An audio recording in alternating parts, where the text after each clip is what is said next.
Welcome. This evening we're here to engage in chef and artist Omar Tate's Blue. So this evening has many parts, as does Blue. Behind me we have the centerpiece sculpture, which is the bottle tree. Blue is inspired by hoodoo, which is a spiritual practice rooted in and originating from African American communities of the South. The color blue symbolizes and materializes what is known as the waterline.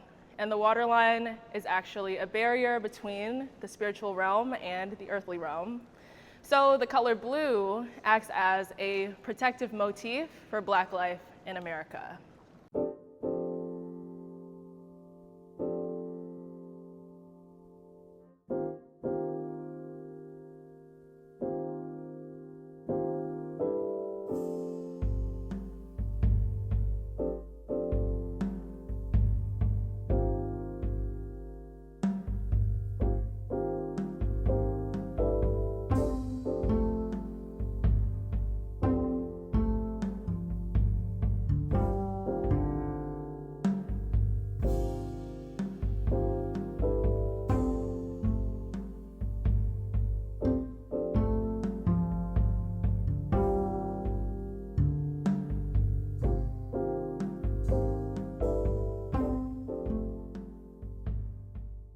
This came directly from the garden.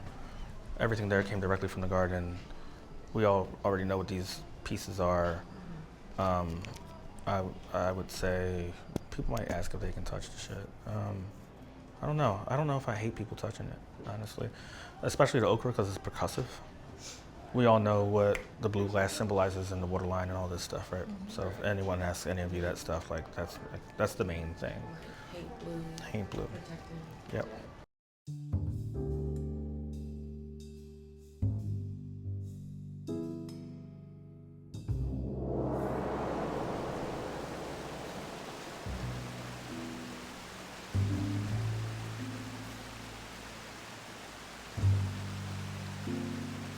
So blue holds a significant idea of what it means to be Black and what it means to survive in Blackness through legacies and multiple forms of violences. And we turn that into culture, and we turn that into space, we turn that into ideology, we turn it into humor, we turn it into home. And what we'll be experiencing tonight is what that home kind of feels like inside of our bodies, as well as through our food.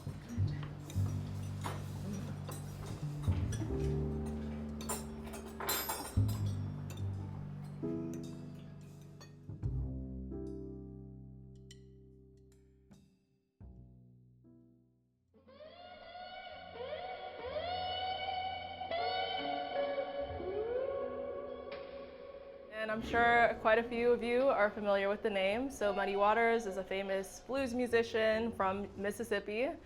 And we wanted to dedicate this course to Muddy Waters because what we have for you is essentially pot liquor. So I'm not sure if any of you are, okay, I hear you, yes.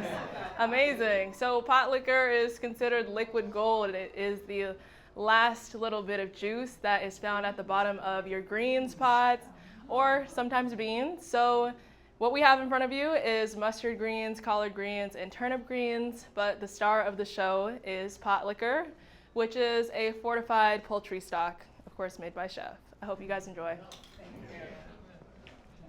This is delicious, right? Yeah. Well, I grew up hearing my grandmother talk about pot liquor.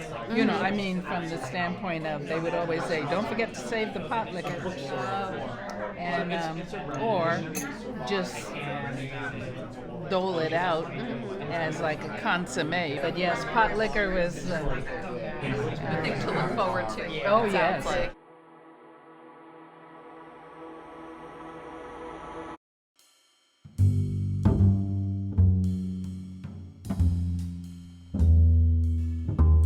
This course is meant to speak to heat as a sensation that is in alignment with anger, violence, but also urgency.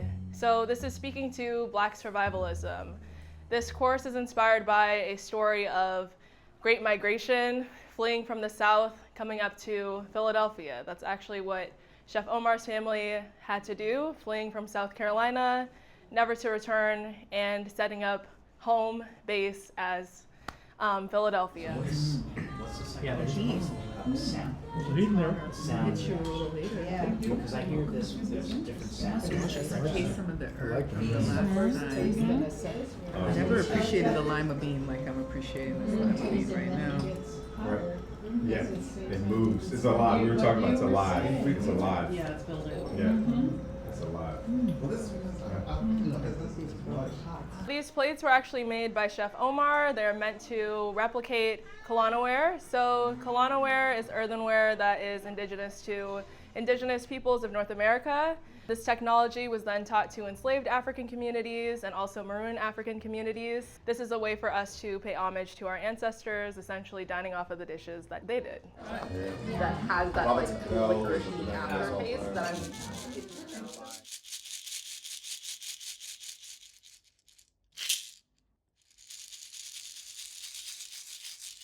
The color blue actually wards off what are known as haints, or spirits who have the capacity to enact harm.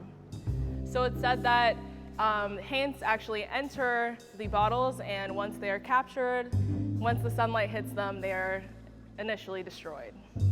If you've taken a critical look at the sculpture itself, there are some gender dynamics at play within the sculpture. One of those things that I think about in those gender dynamics is mothering, nurturing, and the idea of where safety comes from, how it's taught, who teaches it, and what it looks like to hold safety for people. This dish is actually a dish that I've done before. It's called Antebellum Hoodoo. Antebellum Hoodoo comes directly from a book called Working Cures. And so when I read this particular part about medicinal healing, it named a woman named Elsie. This woman was also known as the doctor woman on the plantation. What are we healing ourselves from? It could be actual physical harm. It could be bad luck. It could be previous trauma. It could be any number. It could actually be a physical ailment. None of those things were distinct to me. What was important to me was like, how do I make these things taste good, and how do I make these things special?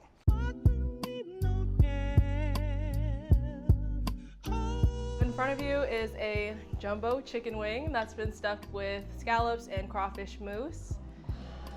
And it is draped in mumbo sauce that Chef made. This course is meant to actually speak to the words mumbo jumbo. These are words that have their roots in the Gullah Gichi community from the southeastern region of the United States.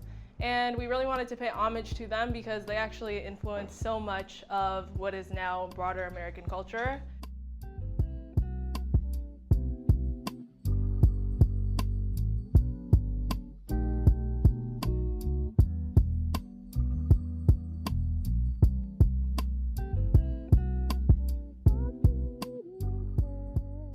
This next course is called Gombo. So what we have for you is an iteration of a gumbo. We have okra as the central star because okra actually in a lot of West African languages, namely Mande and Bambara, okra is called gombo.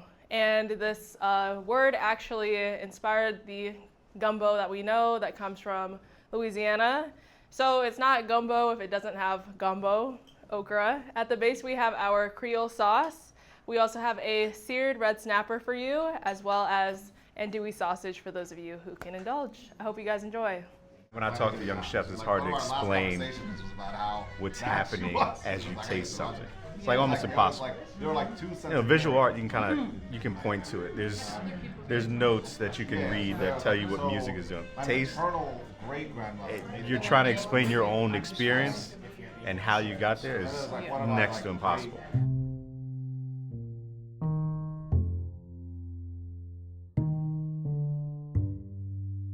Just gonna keep this one real short. I think the plate kind of speaks for itself.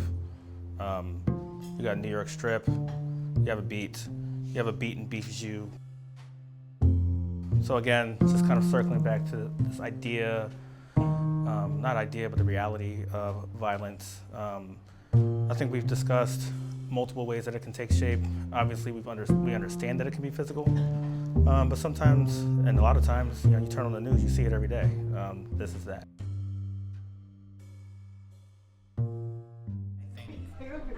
I love the idea that he had this vision for a sculpture that lived in his notebook, but also has his food practice, and both could come together.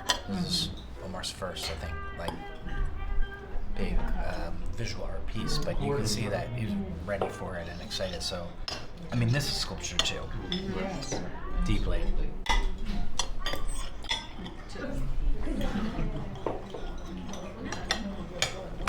So much flavor.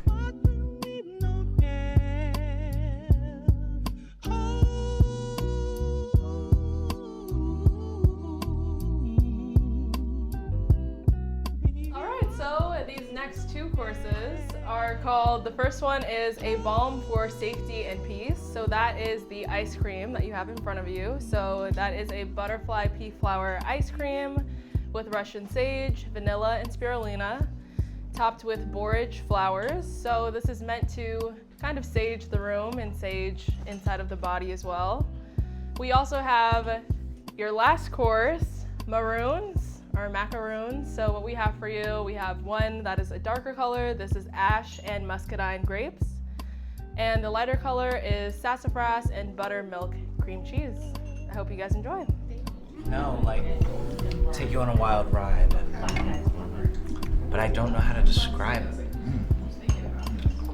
I couldn't describe the taste.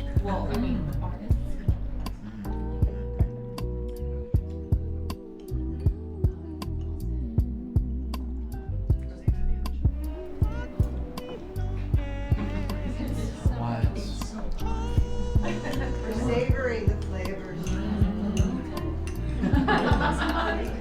Thank you so much for sharing your vision, your talent. It's amazing. Thank you. How you doing? Good. I'm good. Yeah. Long day. But good.